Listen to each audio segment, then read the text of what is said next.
Boa noite a todos, sejam todos bem-vindos a mais uma palestra da nossa Casa de Amor, União Espírita de Maria Olária. Na noite de hoje, temos a alegria de receber o nosso irmão Neio, com o tema da palestra, Alegria de Viver e Conviver. Seja bem-vindo, Neio. Gratidão pela oportunidade de estar com todos. Sintam-se abraçados e também abraçados aqueles que vão nos ouvir futuramente. Hoje estamos trazendo aqui uma proposta de apresentar anterior a esse momento em que Jesus vem ao planeta, e eu gostaria de apresentar, e aí eu recorri ao livro Missionários da Luz, ou melhor, A Caminho da Luz, para extrair algumas informações importantes a respeito da construção do nosso planeta e do nosso Cristo planetário. Antes, porém, estaremos aqui nessa abertura em que eu assinalo aqui o espírito imortal com várias encarnações, que são as oportunidades do processo evolutivo, e os mundos de expiação e prova que nos acolhe, a expiação no sentido de repetir aquilo que já fizemos, as provas são as novas oportunidades que estamos vivenciando, e isso está incluso no propósito existencial quando nós reencarnamos. Reencarnamos e temos um propósito com aquelas almas que vão ser solidárias na nossa encarnação, a começar da família, da parentela, do contexto de comunidade e no contexto da grande sociedade planetária. Nós respiramos nessa psicosfera construída por todos nós.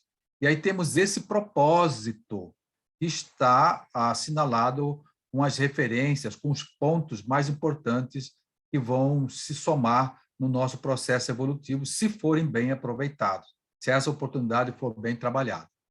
E, lógico, a partir daí, a alegria existencial, a alegria de viver, a alegria de conviver, e saímos da rotina, saímos da agenda, no sentido de ver coisas numa hora, de trabalhar naquele momento, de fazer isso, fazer aquilo. Nós precisamos, como espírito imortal, ir além, porque a rotina faz parte de toda uma organização, do plano encarnado, do plano desencarnado, mas é preciso que nós saibamos utilizar esses recursos para não ficar apenas na superfície. E aí, ter olhos de ver e ouvidos de ouvir. Estou clicando para passar a imagem, gente, e não estou conseguindo. Eu acho que eu vou ter que voltar. Deixa eu ver um pouquinho aqui. Consegui. Aí passou agora. Tá ótimo, ótimo. Então, eu procurei ver algumas imagens que mais se aproximam da leitura do livro, né, A Caminho da Luz e da Gênese, que trata dos primeiros momentos do nosso planeta, e que muitos espíritas não sabem do trabalho de Jesus, da governança de Jesus sobre o planeta, né, dele como construtor do orbe, de colocar o planeta no sistema, na órbita do sistema solar, e com a composição da Lua, de todo o trabalho que ele teve junto com seus colaboradores. E nós precisamos compreender tudo isso. Hoje nós temos na Terra homens e mulheres que administram centenas de milhares de pessoas, que constroem grandes empresas transnacionais, grandes obras, né? Não digo só agora, no passado mesmo, os faraós, as grandes pirâmides. Então, homens que se dedicaram a administrar grandes propriedades. Aqui na Terra, infelizmente, ainda temos que chamar de grandes propriedades. Mas são bens disponíveis, né, na nossa condição de usufrutuários, para que possamos aprender a utilizar e, ao utilizar, aprender a conviver, para que não sejamos acumuladores e não geremos escassez, pobreza e miséria. Então, é nesse sentido que Jesus está trabalhando o planeta, né? E ele, como uma pessoa, um ser espiritual, um ser iluminado, que há bilhões de anos à nossa frente, assume essa responsabilidade de construir o nosso orbe. E diz lá, né, no livro A Caminho da Luz, na primeira parte, né, Laboratório, os primeiros tempos do orbe terrestre, laboratório de matérias incandescentes, o conflito das forças telúricas e das energias físico-químicas operam a grandiosa construção do teatro da vida no imenso cadinho, onde a temperatura se eleva por vezes a 2.000 graus de calor, como se a matéria colocada num forno incandescente estivesse sendo submetida aos mais diversos ensaios para examinar-se a sua qualidade e possibilidade na edificação da nova escola dos seres. As descargas elétricas, em proporções jamais vistas da humanidade, despertam estranhas comoções no globo, no grande organismo planetário, cuja formação se processa nas oficinas do infinito. Aqui fiz um resumo e está dizendo de como aquele momento está iniciando, o que está acontecendo no planeta. Porque nós estamos vendo o planeta lindo, maravilhoso, com os continentes, né? E a população planetária distribuída em seus grupos apropriados para as suas provas, as suas expiações, mas não temos a ideia de como isso teve início. E eu coloco aqui as imagens, né, semelhante àquele momento, e as primeiras manifestações, micromanifestações de vida, até que a Terra pudesse realmente ser habitada a partir do processo da evolução do princípio inteligente, chegar na forma hominal. E logo na frente da criação da Lua, então, nessa computação de valores cósmicos em que se elaboram os operários da espiritualidade sob a orientação misericordiosa do Cristo, aqui ele ainda não é Jesus, aquele é o Cristo planetário, aqui ele está na construção, na organização do planeta. Delibera-se a formação do satélite terrestre. Então, está dizendo assim que, nesse momento, eles estão trabalhando a Lua, né? Estão vendo a composição, organizando o satélite que vai colaborar com a vida no planeta. Então, delibera-se a formação do satélite terrestre. O programa de trabalhos a realizar-se no mundo requeria o concurso da Lua nos seus mais íntimos detalhes.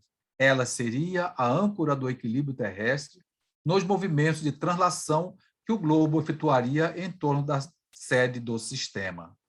O manancial de forças ordenadoras da estabilidade planetária e, sobretudo, o orbe nascente necessitaria da sua luz polarizada, cujo suave magnetismo atuaria decisivamente no drama infinito da criação e da reprodução de todas as espécies por variados reinos da natureza. Então, está dizendo aqui que a composição da Lua, conforme o movimento de translação, é aquele movimento em que a Terra dá o giro em torno do Sol, 365 dias e algumas horas, e nesse 365 dias, as estações do ano, primavera, verão, outono e inverno, e a Lua passando o seu ciclo. Então, esse magnetismo da Lua iria colaborar.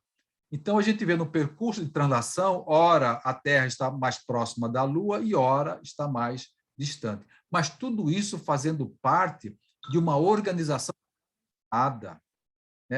para que a vida pudesse estar milimetricamente funcionando, manifestando, e os recursos mananciais sendo disponíveis na medida em que o processo da evolução humana vai acontecendo.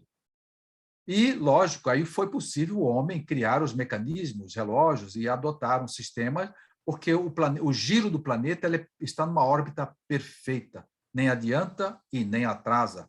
Nós estamos numa composição e dentro de um contexto de atmosfera, de estratosfera, de exosfera, que nos possibilita o campo magnético em que nós nos sentimos amparados, acolhidos no planeta, sem estar sofrendo a gravitação espacial solto, né? Isso não existe dentro dessa composição, dessa organização do nosso planeta, que Jesus trabalha junto com seus engenheiros, junto com seus químicos, junto com todos os seus operários. E então, nós vamos ver, na sequência, que a Terra sendo trabalhada, ela está também aqui, nós temos na figura abaixo, à esquerda, várias partes da mesma Terra, né? Que dá início ao primeiro continente unificado, que era a Pangeia. E muitos acham que a Terra sempre foi como é hoje, dividida em continentes, e não era. Não era assim. Isso é um processo de milhões e milhões de anos acontecendo, enquanto a vida fervilha manifesta na superfície. E aí essa migração desses seres vivos em que vão sendo distribuídos por uma lógica, por uma organização, em que vai ser possível o desenvolvimento desses princípios inteligentes e alcançando a forma, alcançando o espírito imortal, a forma humana, para que esse, como ele chama do rebanho que Deus colocou sob sua responsabilidade, essas ovelhas, né, que somos nós, seres humanos, na responsabilidade de Jesus desde as primeiras eras. E é lógico, nesse contexto do planeta, o homem, né, os primeiros hominídeos, e aí nós podemos ver na internet, acho que Lucy, se não me engano, Lucy, com 3 milhões e 200 mil anos, né, hominídeo fêmea, encontrada há pouco tempo atrás, e nós estamos vendo assim, um processo evolutivo lentamente, gradativo e continuamente. Nos seus períodos, nessa imagem de baixo aqui do meio, onde aparece a evolução do homem da caverna, dos primeiros hominídeos até a forma aproximada que nós temos hoje do Homo sapiens sapiens, todo esse processo em que eles vão vivendo na natureza, extraindo da natureza o seu aprendizado, as suas técnicas, as suas metodologias de vida, as suas primeiras habitações, os primeiros hábitos, os primeiros grupamentos, e tudo isso sendo desenvolvido há milhares de anos.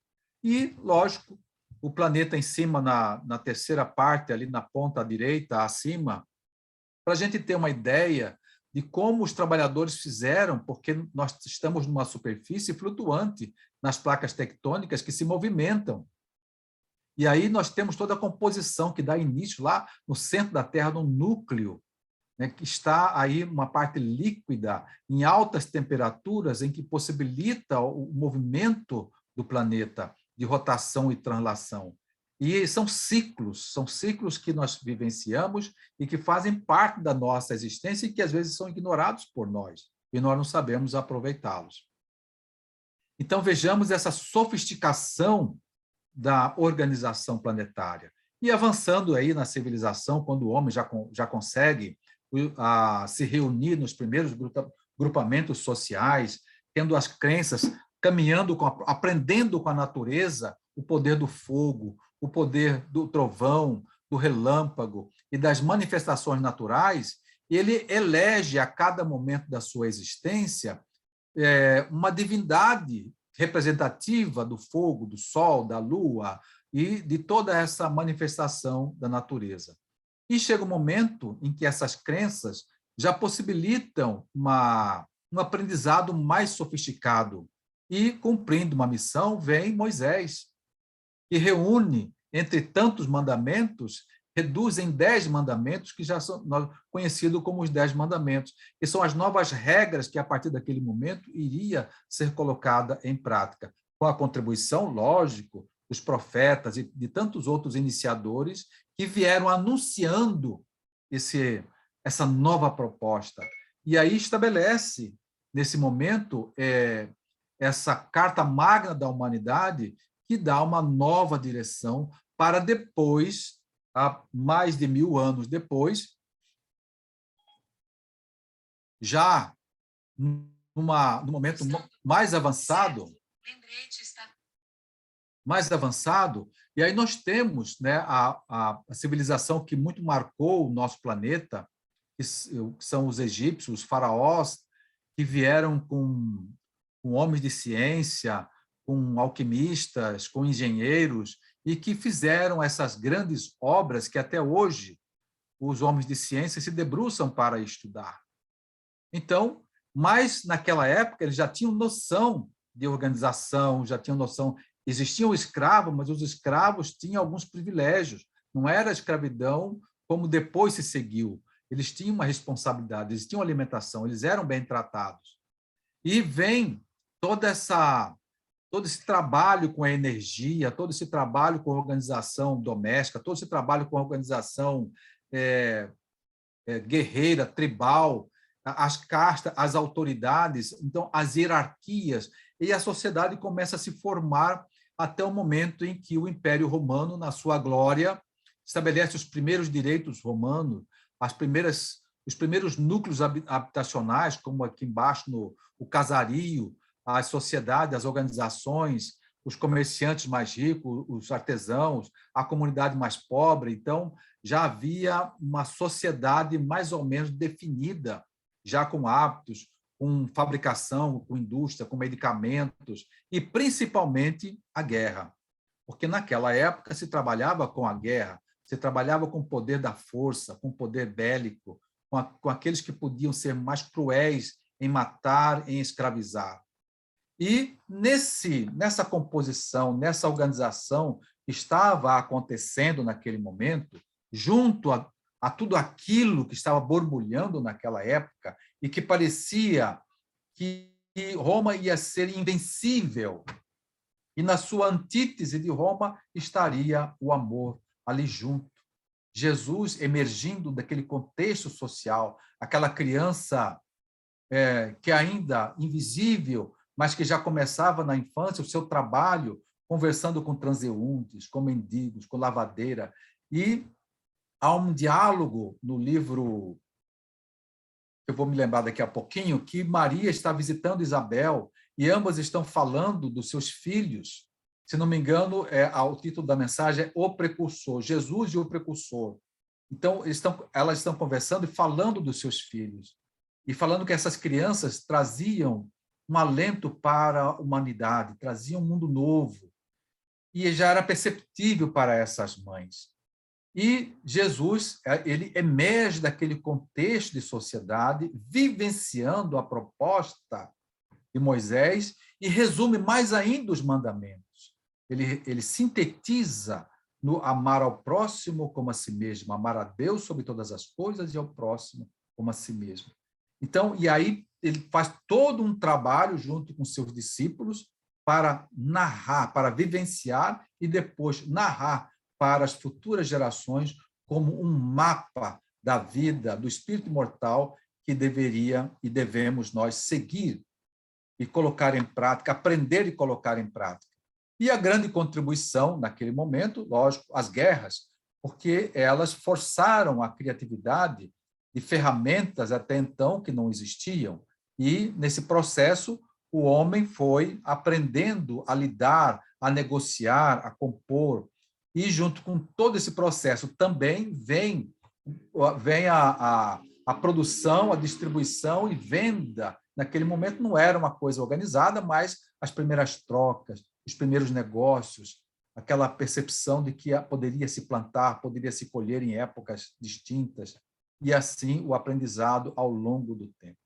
E Jesus, ele emerge daquele contexto da sociedade, trazendo esse novo modelo de civilização. E quando a profecia esperava o conquistador, ele realmente como conquistador, mas aquele conquistador de almas, no seu propósito de conviver, amar e servir. E a partir de então, ele começa a estabelecer e explicar as leis que regem o universo, trazendo a humanidade unificada no único Deus e no único Pai, e que perante ele, a partir de então, nós seríamos chamados de irmãos. E é nessa trajetória que Jesus caminha, no entanto, diante do imperialismo, do absolutismo, do totalitário, da administração totalitária que os reis se empregavam, né?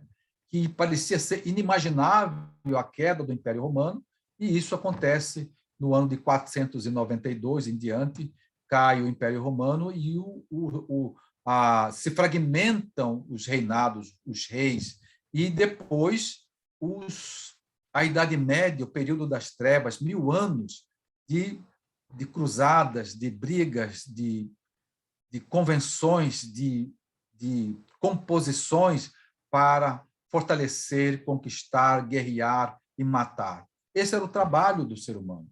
o processo do cristianismo veio a duras penas, porque, lógico, para os cristãos trabalharem e começarem a implantar o novo reino, eles também foram, né, incluídos nos massacres, nos circos, nos massacres, nas perseguições, nos assassinatos.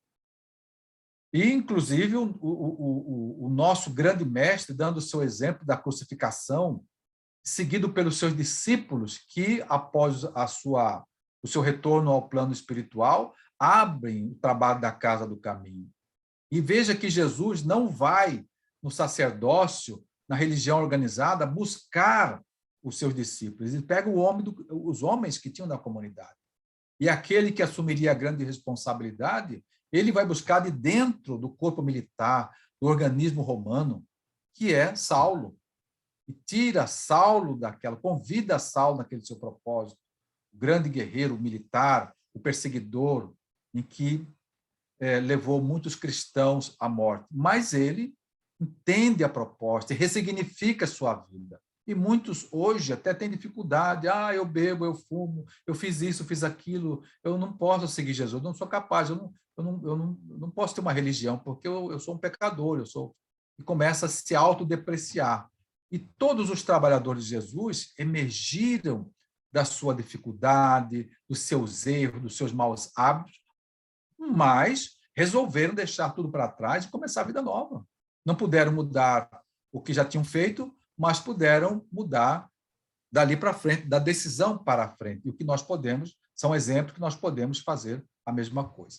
Então, caminhando no processo evolutivo das primeiras cidades medievais, toda aquela produção artesanal, doméstica, as ferramentas domésticas, aquela produção que era feita nas casas, passou a ganhar uma atividade mais rápida com a Revolução Industrial, e aí começa a energia a vapor, os primeiros maquinários, a energia motriz, as ferramentas domésticas, dando lugar às ferramentas industriais, ao maquinário industrial. E nesse meio caminho, aqui chamo a atenção aqui para a imagem do lado direito acima, aqui pessoas, né, vamos chamar de espíritos indo e vindo. Mas esses espíritos somos nós mesmos, que estamos indo e vindo, ora como homem, ora como mulher, e nessa composição familiar, no contexto de uma família com filhos, no contexto de uma família sem filhos, no contexto de uma vida sozinha, dependendo do planejamento do nosso propósito existencial. Não obstante, é isso que acontece. Nós estamos indo e vindo, sendo convidados todo esse tempo para a nossa ressignificação e ser um espírito num processo evolutivo desprendido da matéria, o que é muito diferente hoje. Mesmo com 2000 anos de ensinamento, nós estamos presos à matéria. A educação é do berço ao túmulo, vinculado à aquisição, ao acúmulo, à conquista de dinheiro, de coisa, de carro, de bens, de joia, de coisas, de pedras preciosas e de coisas que a gente pode carregar, levar, e como se isso fosse a garantia. E não é. E muitas pessoas com muita ocupação, com muitos poderes, com muita aquisição, títulos e propriedades registradas em seu nome, mas são pessoas vazias. Mas por quê?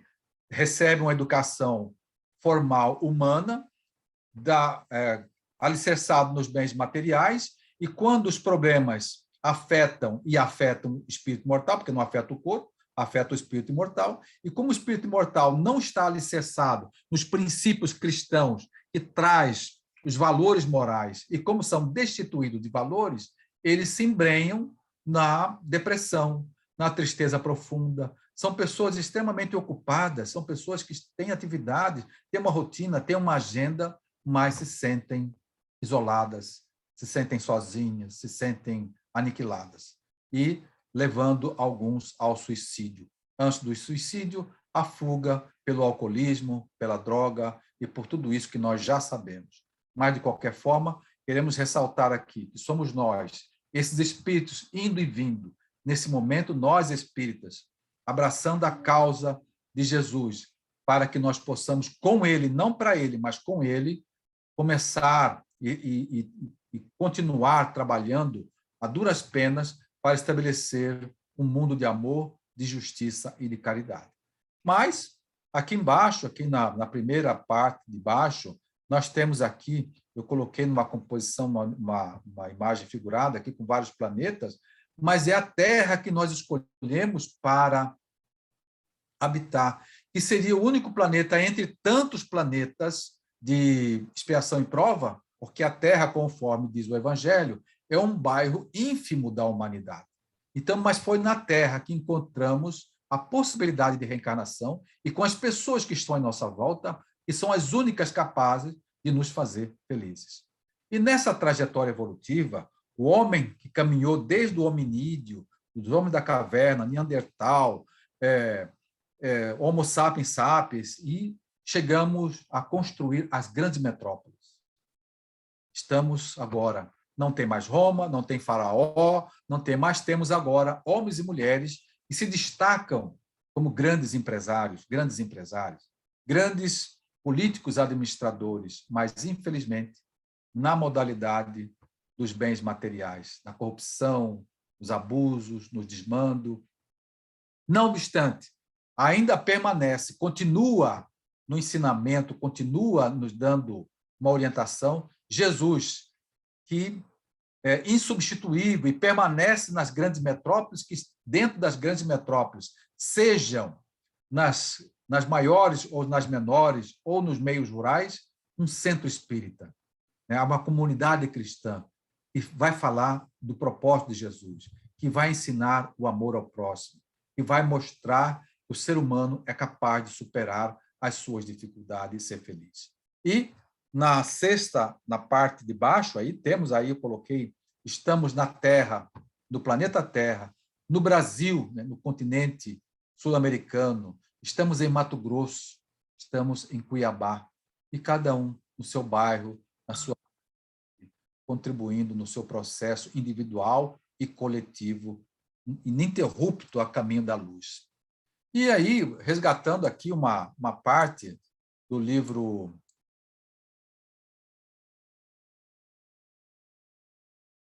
porque ficou bem em cima aqui do livro Fonte Viva, da lição 23, Ante o Sublime. E Emmanuel está dizendo: o homem comum está rodeado de glórias na terra, entretanto, considera-se num campo de vulgaridade, incapaz de valorizar as riquezas que o cercam. Cego diante do espetáculo, tripudia sobre as preciosidades do mundo, sem meditar no paciente esforço dos séculos que a sabedoria infinita utilizou no aperfeiçoamento e na seleção dos valores que os rodeiam. Quantos milênios terá exigido a formação da rocha? Quantos ingredientes se harmonizam na elaboração de um simples raio de sol? Quantos óbices foram vencidos para que a flor se materializasse? Quanto esforço custou a domesticação das árvores e dos animais? Lembremos que as árvores, elas nasciam e ficavam onde a semente caía. Hoje não, hoje o homem coloca a semente aonde ele quer, prepara a terra que ele quer e faz o enxerto que ele quer para produzir o que ele quer. Então, até chegar a esse momento, quanto trabalho, né, existiu e ainda existirá. Quanto esforço custou a domesticação das aves dos animais? Quantos séculos terá empregado a paciência do céu na estruturação complexa da máquina orgânica em que o espírito encarnado se manifesta? Não te esqueças, meu irmão, de que o Senhor te situou a experiência terrestre num verdadeiro paraíso, onde a semente minúscula retribui na medida do infinito por um, e onde águas e flores, solo e atmosfera te convidam a produzir em favor da multiplicação dos tesouros eternos. Então, a Terra está aí, o planeta está aí, com todo o seu relevo, com todo o seu potencial, com todos os recursos necessários para a vida orgânica, mas para que o espírito imortal possa utilizar dessas oportunidades para crescer, para evoluir. E aqui nós temos, né, o nosso planeta, né, já bastante avançado, a sua elaboração, o seu acabamento já mais embelezado, né? E aí nós planejamos nossa reencarnação com as pessoas e lugares únicos capazes de nos fazer felizes. E aí nós temos aqui, né, uma seta mostrando onde é que nós estamos. As pessoas aqui nós tivemos de propósito tirar o rosto para que nós possamos imaginar quem são essas pessoas que estão ao nosso lado, que compõem a nossa família, que compõem a nossa vizinhança, que compõem a nossa comunidade, e que deles, desse contexto, nós extraímos tudo que é necessário para a nossa vida moral e espiritual. São eles que colaboram com o nosso aperfeiçoamento. E podem colaborar muito mais se nós soubermos aproveitar e vivenciar o modelo que Jesus nos convida a vivenciar.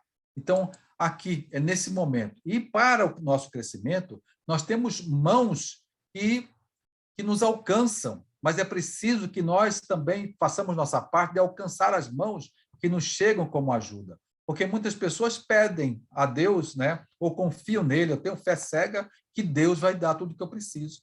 E o que é meu e Deus vai me entregar. Realmente Deus nos preparou tudo que é necessário para a nossa felicidade. Tanto que nós temos o departamento da providência divina, ela providencia tudo o que for necessário para que nós possamos evoluir. Porém, tem uma condição. E obtereis. Faça a sua parte que o céu te ajudará. Porém, tem muitas pessoas que estão orando de joelhos sem sair do lugar. Não vai alcançar nada. Não vai chegar nunca. Estão orando e deitam para esperar. Não vai chegar nunca. Porque tudo que é nosso está no nosso caminho. E só vamos alcançar se nós caminharmos. Se nós sairmos a semear, a florescer aonde Deus nos colocou. E aí alcançamos esse momento. O mundo ainda está em transformação, que muitas pessoas, inclusive, amanhece, anoitece e não sabem que o mundo está em transformação, que ela própria está em transformação. Porém, estão sendo arrastadas, né? Estão sendo levadas, arrastadas pelo progresso, ou pela dor, ou pela situação individual e coletiva que nós todos passamos. Deixa eu ver o horário aqui, gente. Estamos caminhando para o nosso encerramento. Então, o planeta belo, maravilhoso, que naquele momento passou por toda aquela transformação, aquelas erupções vulcânicas, aquela adaptação, a formação, a construção dos relevos, onde as planícies pudessem albergar um número de seres, de espíritos, que pudesse reencarnar e nessas planícies, nesses relevos, desenvolver a sua atividade socioespiritual. E aí, no contexto de família, né, é nesse contexto da família com pai e mãe, com padrasto, madrasta, família com os avós, com uma pessoa, ou com um irmão mais velho, são essas famílias que compõem o nosso planeta de hoje, com filhos biológicos, com filhos adotivos, com agregados que vão morando junto. E é nesse contexto que, desde a infância, nós nos unimos às almas que vão partilhar, e vão compartilhar do nosso aprimoramento, do nosso aprendizado.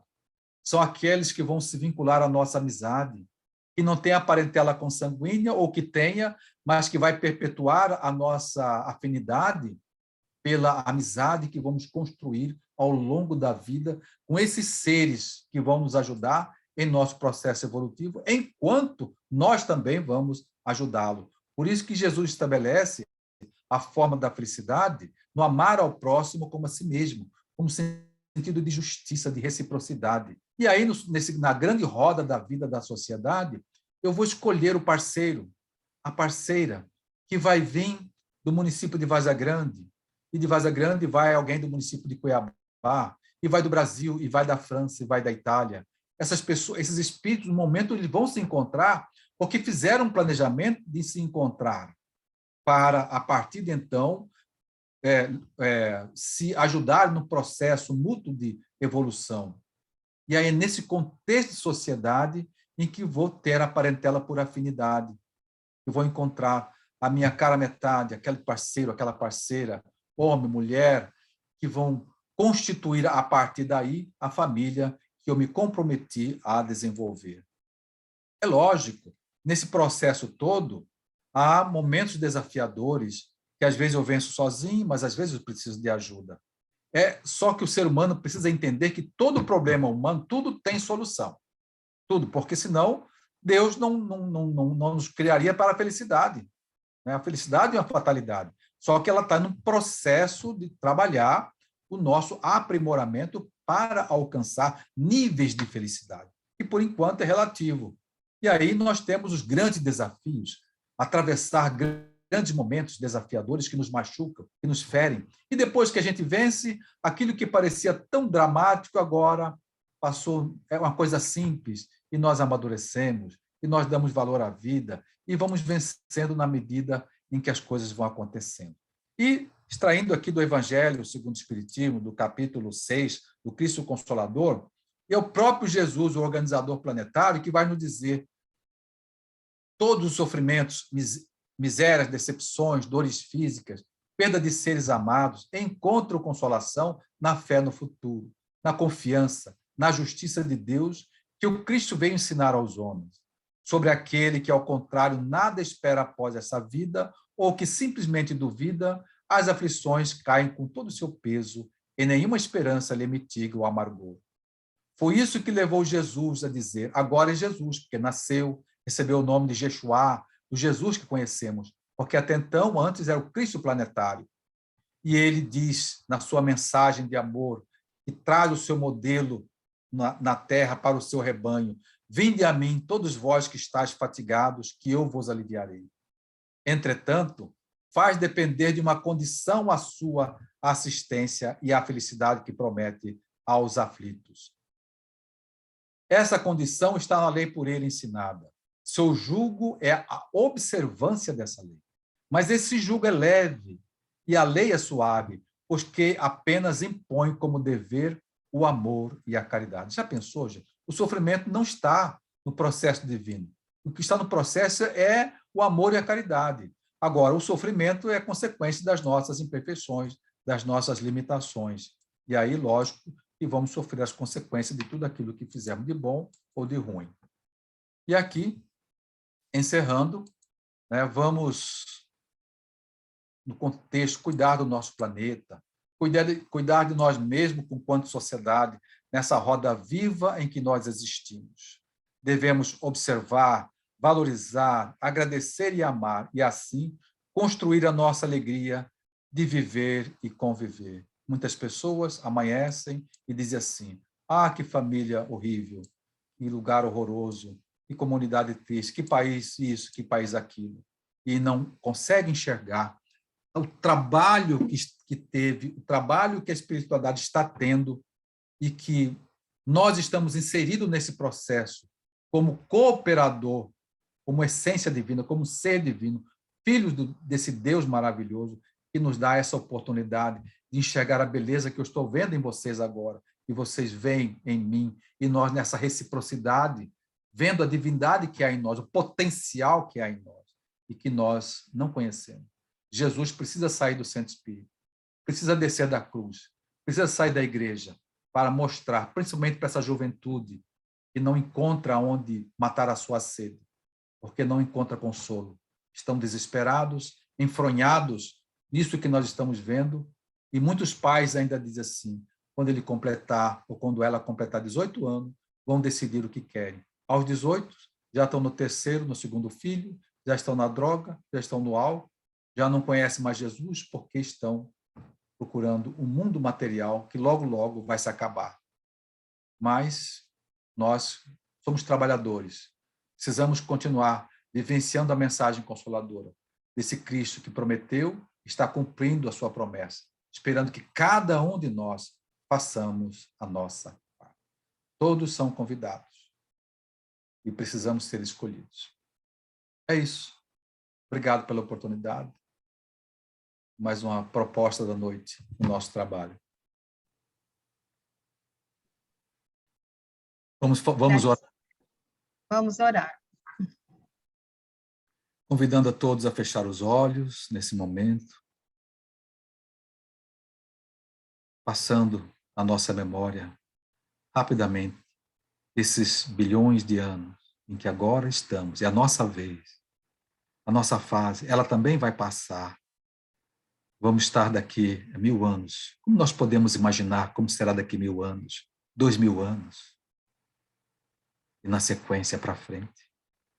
Porém, nesse momento, devemos aproveitar e recorremos a Ti, Senhor, nosso modelo e guia. Abençoe-nos nesse momento.